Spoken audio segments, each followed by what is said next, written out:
New year, new challenges. Universe Media Group with multi-platform media from BTV, Berita Satu, Investor Daily, and Jakarta Globe is ready to bring stronger commitment of coverage and news.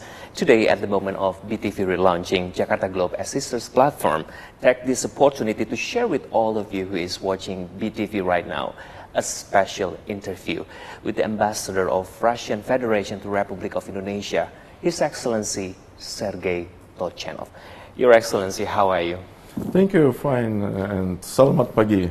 Selamat pagi. Thank you so much again for joining us today. It's an honor to have you with us.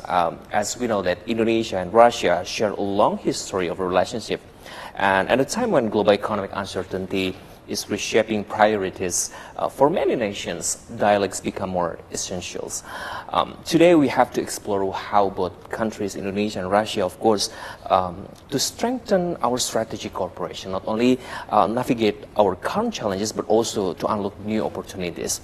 And moreover, of course, as we know, if you look at the broader pictures, this year marks 75 years our diplomatic relations between Russia and Indonesia. How do you see Russia? How does Russia view Indonesia today as a strategic partner, and what are the key pillars of our cooperations, Your Excellency? Thank you. Really, last year was very remarkable, I believe, for both countries because, yes, we've got a long history of relations, 75 years, and just in a couple of weeks we will celebrate 76th anniversary this year. But for the first time in our bilateral relations, we managed to bring it to the level of strategic partnership, and this was discussed and adopted by two presidents last June in St. Petersburg. And this means that our bilateral relations have a very large scope of areas of cooperation, starting from politics and economy, military technical, of course, and a lot of humanitarian issues like culture, education, tourism, and so on. From Russia's perspective, how has Indonesia's strategic importance evolved over the past decade? Well, since very beginning, I believe we understand that Indonesia is a great nation, and when in 1945 Indonesia declared its independence, even at that time we do not have bilateral diplomatic relations, but Russia tried to support the desire of the Indonesian nations for sovereignty, for independence and self-reliance, and we support it in the framework of United Nations. And since then, doesn't matter what period we have in our own country, sometimes internal difficulties, internal challenges, but we managed to keep good relations with every government, every president of your country.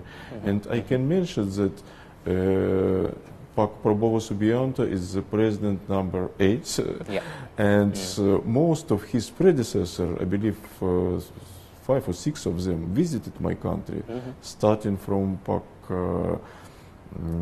Sukarno and Suharto and Ibu Mega and Pak SBY, Pak Widodo. So it means that we managed to keep political dialogue, exchange views at any time, support each other, and anytime we had a very similar and close position regarding many global issues, international and regional challenges, and we also every time look for the prospects to promote bilateral cooperation for the benefit of our two nations. I see. So I really want to know about these questions. What differentiates Indonesia as Russian strategic partner compared to the other Asia-Pacific region countries, Your Excellency? Well, you know, so I believe so we do not divide our partners like number 1 or number 10. It doesn't matter small or big country is, but of course we understand that in comparison with some other countries in Southeast Asia and maybe in the Pacific, of course, Indonesia has a little bit another dimension, and this is really the situation when size does matter. Size doesn't matter. Okay. Because Indonesia, it's not only a country with huge national resources, huge economic potential, and labor potential due to your very big population. But this is what is important, that this is a country, this is a nation that's really looking for its own interests, its own benefits, does not hear the lectures from outside, and trying to follow your own line, your own course. What, by the way, just a couple of weeks ago, Pak Sugiono, Minister of Foreign Affairs of the Republic of Indonesia, called diplomatic or dynamic resilience. So it means that you try to stay independent, you stay very strong in really not easy, very challenges current geopolitical situation. But this is maybe why both of us, Russia and Indonesia, now the member of BRICS, for example. It means of a group of like-minded countries who just would like to do business on their own devices, or follow their own views and their own national interests. Before we discuss about BRICS further, building on that point, Indonesia has also long maintained an independent, non-aligned foreign policy. Even amid shifting global power dynamics, how does Russia assess Indonesia's diplomatic positioning in today's increasingly multipolar world? Yes, and we believe it's not unilateral anymore, it's multipolar, and BRICS or maybe ASEAN or G20, where Indonesia is also one of the member states. It also could be believed as and taken as another polar of global new world order, and we believe that Indonesia is important player in the current situation.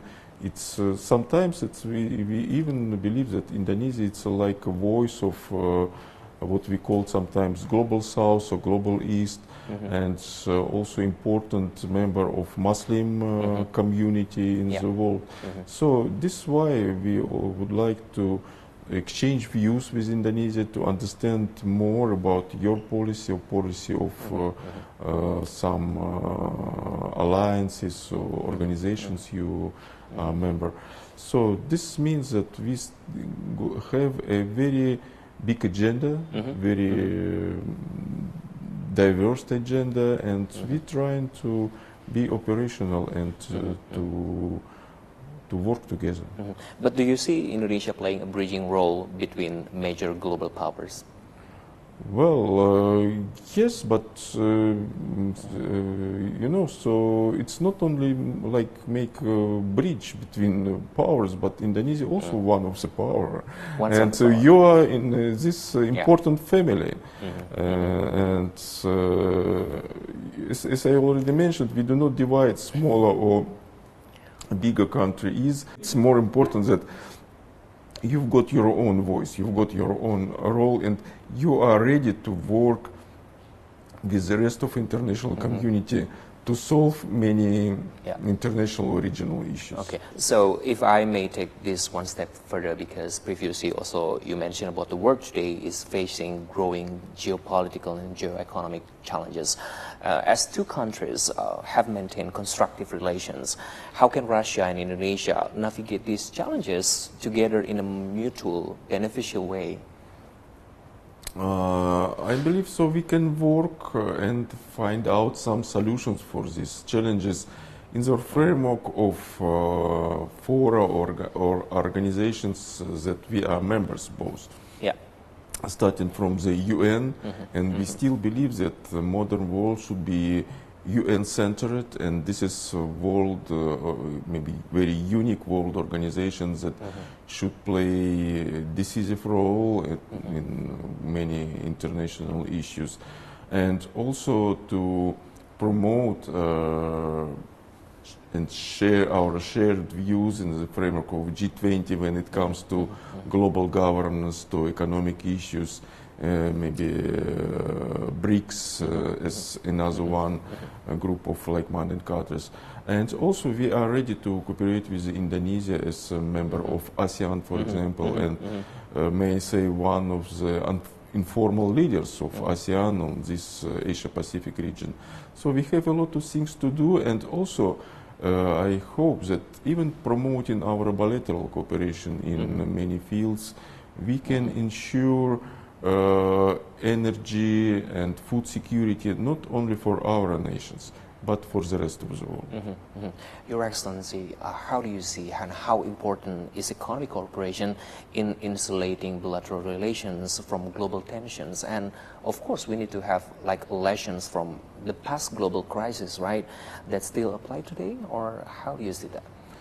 Well, of course, economic cooperation, trade exchange, investment potential, it's a pillar of our bilateral relations, because we can talk a lot, we can make a good policy, but it's most important for ordinary people to support them, to ensure and enhance the living style and conditions.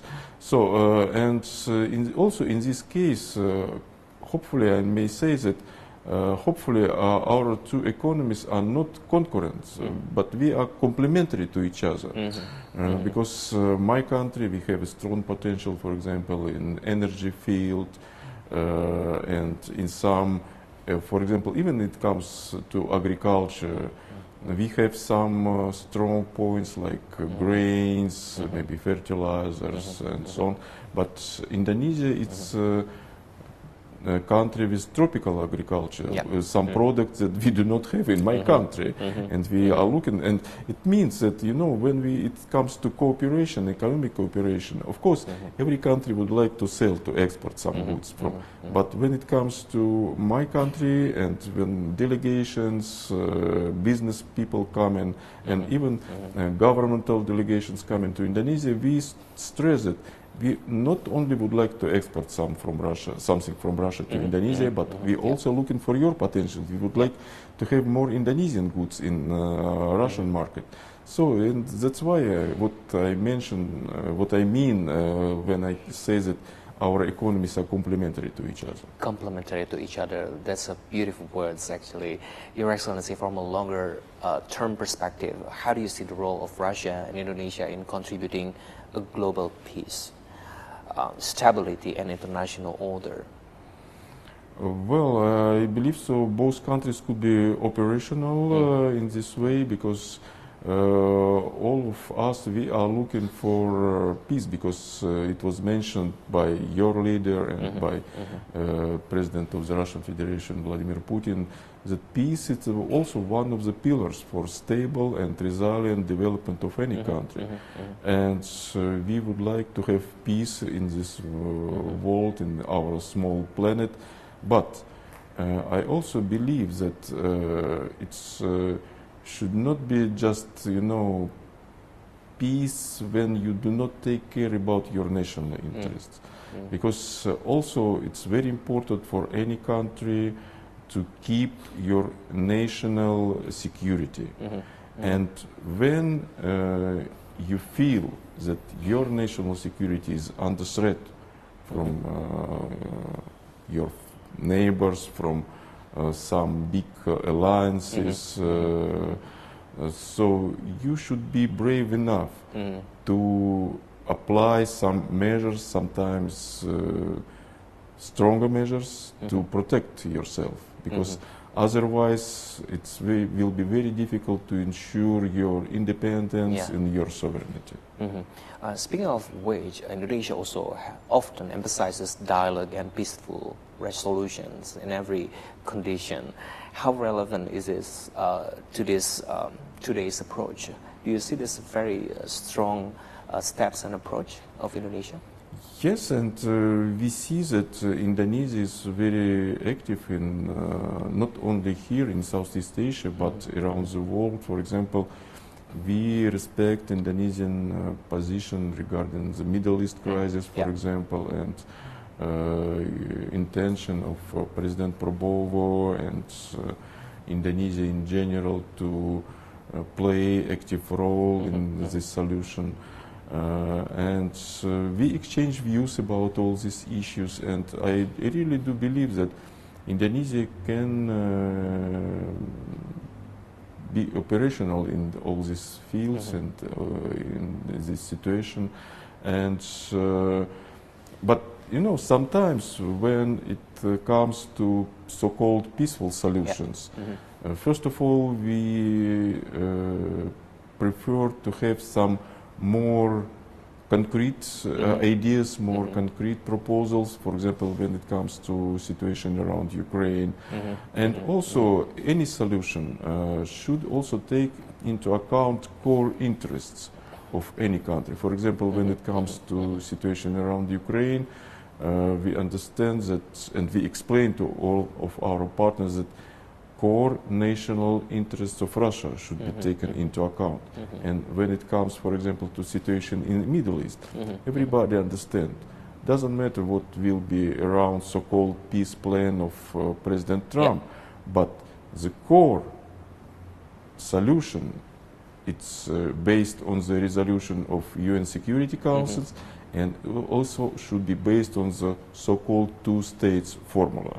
Otherwise, any peace treaties or any ceasefires will be just temporary. Do you believe that developing and emerging economies, countries like Indonesia, have the possibility and the ability to strengthen the global stability?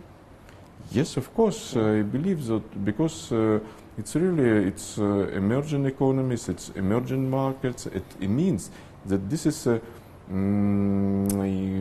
may say young countries with a big potential and with a desire not only to look in the local market and not only look for your national productivity, but also really ready to contribute to the rest of the world. And I see that Indonesian business, Indonesian government is very active not only here in Southeast Asia, but in quite many regions, in Africa, in Latin America, in what we call sometimes post-Soviet area. And I'm very glad that we can cooperate in many fields. And well, one of the examples, I believe, and maybe we can discuss it in details a little bit later. This is FTA about free trade agreement between Eurasian Economic Union and Indonesia. So this is a very important step, and this is also reliable to your general policy for more dynamic, more promising trade and liberal conditions. I know that Indonesia have signed such or similar agreements with many other with countries in Latin America, in North America, in Europe, and Eurasian Economic Union is just one of the examples. And we are ready to be one of the important partners of Indonesia. Okay, let me shift the focus slightly to global energy dynamics, Your Excellency, particularly recent developments in Venezuela that have attracted international attention, of course.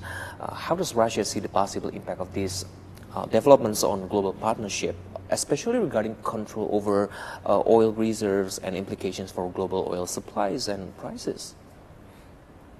I think, of course, it will have a negative impact on prices in the oil market in general. And, of course, we do not we object it because Venezuela, it's a sovereign state, and no one should, steal and make a hostage of the president of this sovereign country and decide what to do with national resources of sovereign country. We try to explain it and to formulate a general position not only of Russia but of our like-minded partners. And but you know, so this is also important sign, I believe, to any country. Guys, you should be brave enough to protect your national resources and to maybe strengthen your defense capabilities. And this is also one of the areas when Russia could be very operational and can cooperate with any independent states, especially with our friendly countries. Especially Indonesia was mentioning about energy self-sufficiency program. President Prabowo Subianto always mentioned that. How do you see that program also can, you know, save a country from this energy dynamics? Yes, I hope it's and I believe it's aimed at this desire of your president to ensure your energy sufficiency and energy independence. But you know, in modern world, sometimes it's not possible to solve such complex, such multi-faced challenges and problems on your own. Sometimes you need cooperation with foreign partners, and I do believe that Russia could be one of the partners of Indonesia in this field, in energy field. And when our two leaders met last year, twice by the way, in June in St. Petersburg and December in Moscow, they discussed these possibilities, and I believe so we have many, really many areas, starting from oil and gas up to petrochemicals, and also going further for nuclear energy. That also could be one of the very promising area of our bilateral ties. Flowing from that, many observers and analysts note that energy markets today are increasingly influenced by, again, geopolitical considerations. How do you assess the current level of volatility in the global energy markets? Well, it's really a very high level of volatility, but I believe that such countries as Russia, that has big reserves of oil and gas and has very big potential in energy in general, could be like some kind of pillars to ensure that there will be no big energy crisis, no big economic crisis in the modern world, and we can play a role of to stabilize economy, not only in the national framework, not only in the regional, but in the global framework too. How do you see and how countries balance energy security with economic competitiveness itself? Well, of course, it's important because, and you know, so even in my country, which is, as I already mentioned, has huge resources and big potential in oil and gas. But even in my country, we understand that to ensure competitiveness of your economy, of your products, you should follow energy transition, but just and fair energy transition.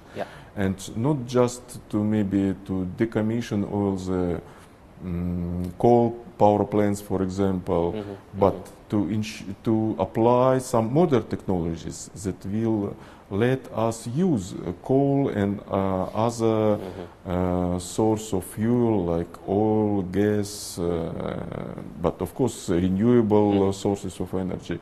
But altogether, not to select something and not every country also should be ensured that those modern technologies that some developed countries propose, they could be used. They should be also kind of technological sovereignty and possibility to every country to share and use these outcomes of modern technological development. Your Excellency, there have been discussions about Russia's interest in participating in oil and gas projects in Indonesia. How serious is this interest, and what forms of cooperations are currently being explored between these two countries' stakeholders? Well, I hope that it could be important area of our bilateral cooperation, and just today, hopefully I can say that I was busy with one Russian delegation that has been headed by a CEO of one of the biggest Russian oil and gas company who has come to Indonesia to look for possibilities cooperation, and some other companies are looking for this market. And I have heard from Indonesian partners, from Indonesian oil and gas companies, that they would like to have cooperation with Russia. So now I believe my task of Russian Trade Office here in Jakarta and maybe KBRI in Moscow, just to ensure and to facilitate contacts and establish direct ties between companies, between business of two countries, and facilitate possible areas of cooperation, projects of cooperation. I'm always try to be optimistic, and I believe so.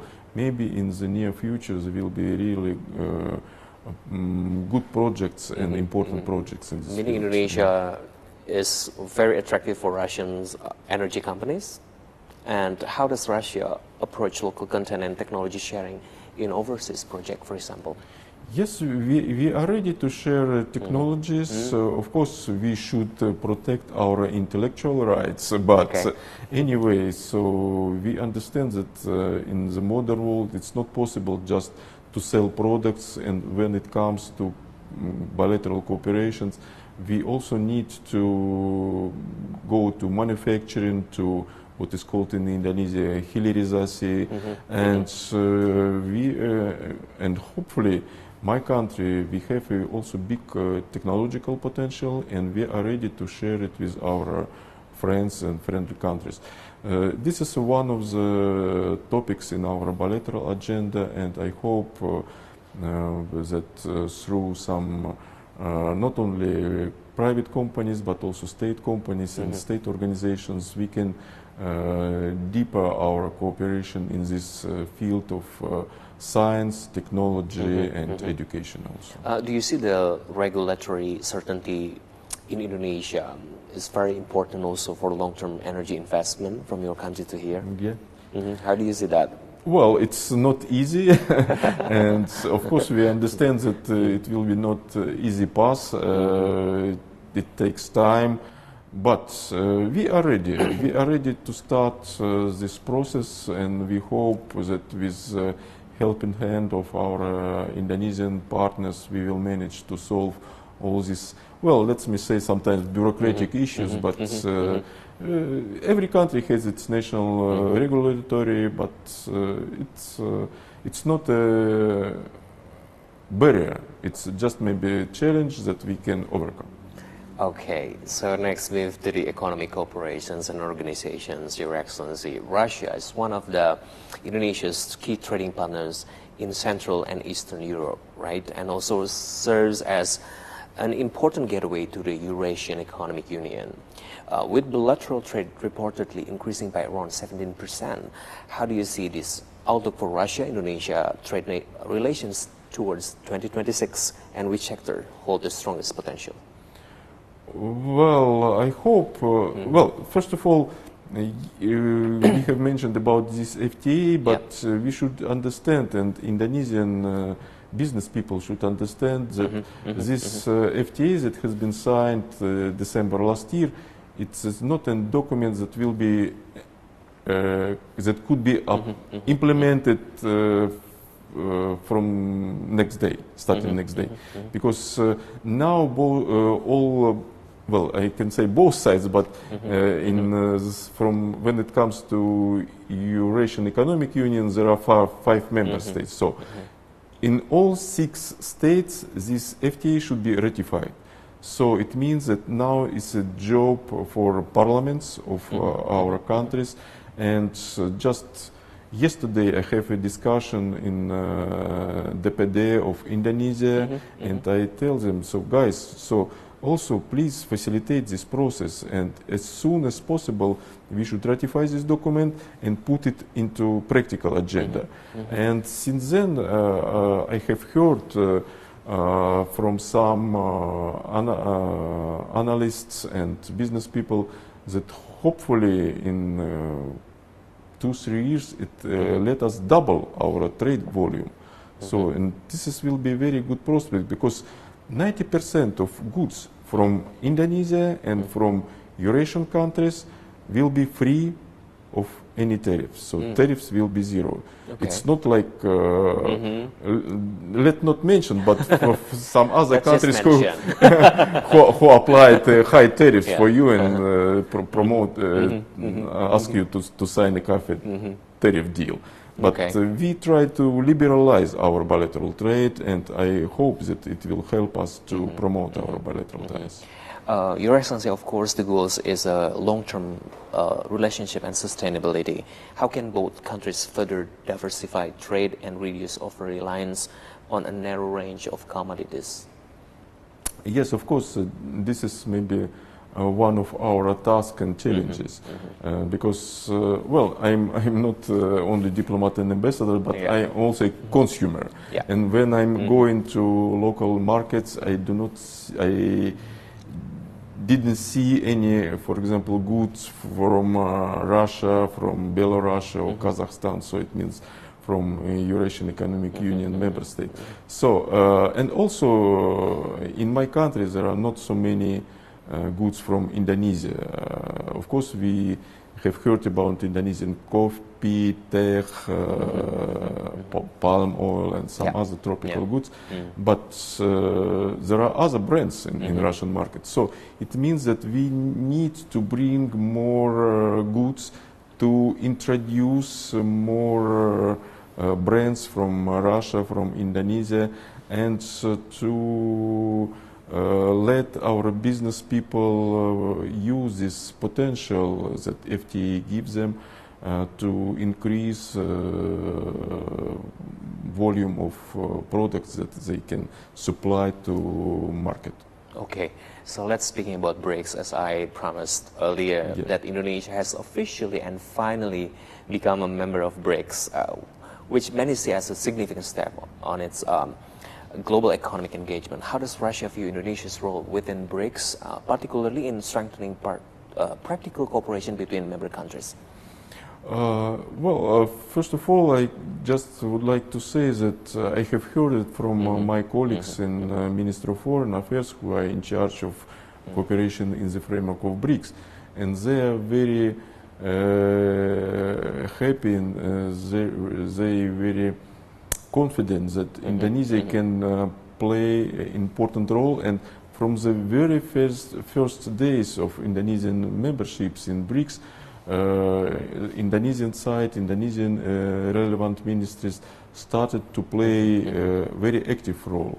And I believe that there are some issues that are very important for anyone. For example, like establishing what we call sometimes independent financial infrastructure.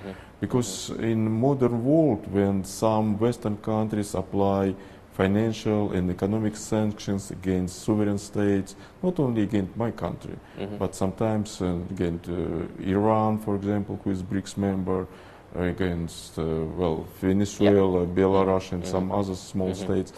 So it's now it's even in our bilateral relations with Indonesia, the issue of financial settlements, financial payments, and one of the maybe critical.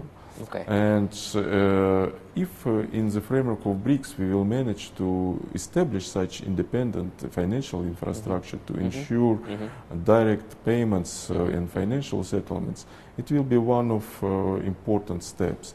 And I know also that Indonesian colleagues are very interested in some other initiatives in the framework of BRICS, like, for example, independent and, or we call sometimes, new platform of investments, new technological platform, grain bourse and grain bridge. So this is a lot of ideas, and it means that sometimes when it comes to previous world order, when mostly it was established by the West, and most organizations, global organizations like World Bank, IMF, they're just still using Western rules, and it's sometimes not very operational for developing countries and emerging markets. We need, I believe, so some kinds of, let's say, new rules and new possibilities, and to have some platforms, some fora, some infrastructures that will be non-West and more beneficial for the rest of the world. Okay, Your Excellency, some say that BRICS can move beyond dialogue to deliver tangible economic benefits. This means that mutual trust among BRICS members is guaranteed? Well, I hope so, but of course, there are now more than 10 member states, and every country is different. Every country has its own interests sometimes. But what is important for BRICS, in the framework of this group, we managed to mitigate our interests, to find out a joint solution. Of course, we understand that could be maybe even sometimes small tensions, misunderstanding, but we managed to follow same way. And this is the way that respect our national interests. It's not like we have heard some instructions or some rules from outside, but this is our own way. This is important. Okay, Your Excellency, moreover, taking that a step further, that are there specific investment projects or sectors in Indonesia that Russia currently finds particularly attractive within the BRICS framework? Well, but you know, so BRICS, it's not an economic organization. So when it comes to our bilateral relations with Indonesia, so it's a little bit not in the framework of BRICS. We should not say that everything now between Russia and Indonesia, it's due to BRICS or through BRICS channels. This is one of kind of umbrella, because I already mentioned previously that besides BRICS, we are also member, of course, of UN, of G20. We cooperate in the framework of ASEAN plus Russia. So it's many other possibilities to cooperate. And when it comes to bilateral relations, we are looking for some potential, and we are ready to have some investment projects here in Indonesia. But of course, we understand now it should be very carefully worked out. We should understand who could be our partners, what will be the market for the goods that we can produce here.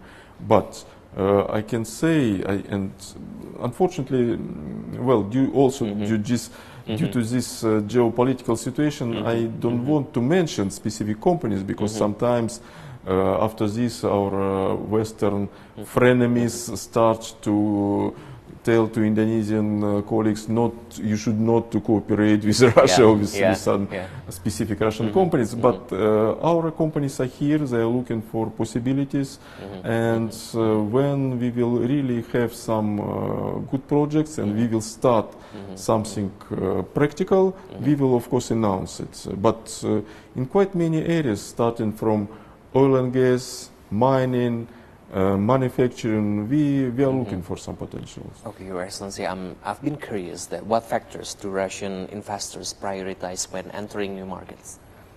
Well, of course, I believe it should be profitable, but also it should take into account some other areas. For example, now we are looking for possibility to use local labor force. We would like to also to invite local partners. We would like to have, and of course every investor would like to have understandable and clear regulation systems, regulatory. So that's why we are looking for possibility to cooperate here, and but of course it's not our single partner here, even in Southeast Asia. Yeah. We have a good contacts with many countries around, and of course we can compare where is the situation more beneficial, where is maybe a local law system is more clear. But I think that one of the strong points for Indonesia, this is a very huge local market with more than 280 million of your populations. So it, of course, for every company, it will be very promising market to sell goods, to bring your products to such a huge market. Okay, you earlier mentioned about nuclear energy. Indonesia places strong emphasis on energy sovereignty while also advancing its energy transition. How does Russia see the prospect for cooperation with Indonesia in renewable energy like nuclear, including technology development and long-term investment, of course?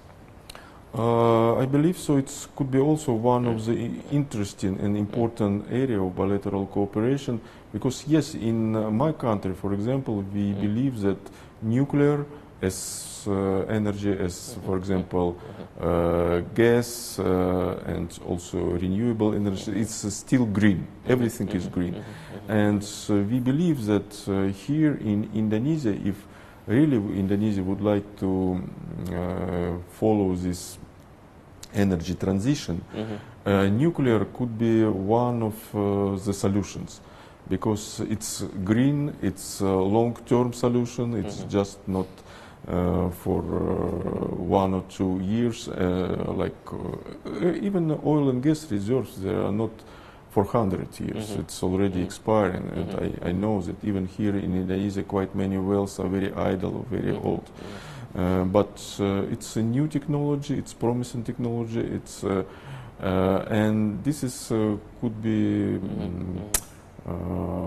very useful here in Indonesia. And what is important from my side, from the Russian Federation, our state corporation for nuclear energy called Rosatom, it's a player #1 in the world that has all the technological competences, and we provide to our friends abroad, to our partners in foreign countries, proven technologies. It means that those technologies that we already use in our own country, that we use in several countries here, for example, in Asia, in China, India, Bangladesh, Turkey, Egypt, Iran, so quite many.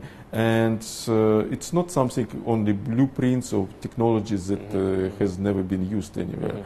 So this is solutions that we are ready to share, and I really believe that it could be profitable for Indonesia, because it's maybe also one of the challenges for your country with so many islands, when you need to make a kind of energy bridge from one island to another. In some island you have oversupply of energy, in some it's still lack of energy. So, and with our possibilities, not with big NPPs, it maybe could be a big challenge, but with small modular reactors and floating NPP, we can bring some really practical solutions to Indonesia. Okay. So a key concern for many developing economies, including Indonesia, is balancing energy transition with economic growth. From Russia's experience, should energy transition pathways differ between developed country and developing country, or how is it? Maybe not, but you know, so I believe that I already mentioned this. It should not be technological divide here, and because developed countries now use modern technologies, and they would like to sell these technologies in the rest of the world. But sometimes it's not fair, because you, for example, in Indonesia, if you would like to decommission all your coal power stations, so what you will get instead? So are you sure that those technologies that the West would like to provide to you, using sun, wind, sea, it's enough? Yeah. That it will be economically beneficial for your country. And in this situation, I believe so every country should very clearly understand, is it this transitional path, it's really beneficial, and how it will be balanced with the goal of economic growth. Because, well, you should not stagnate. And I'm really appreciate the plans of your government, of President Prabova, to increase your economic growth up to 8%, maybe in the near future, or more than 5% next year. Good numbers, but it should be, it should have a very strong basis, and including energy basis. Including energy basis. But as the basis, the strong basis, how does Russia view the prospect for energy cooperation with Indonesia, but also in another way, nuclear technology evolve in terms of safety and efficiency? How do you see that? Well, we ensure that those technologies that we provide, it's proven, it's safe, and it's efficient.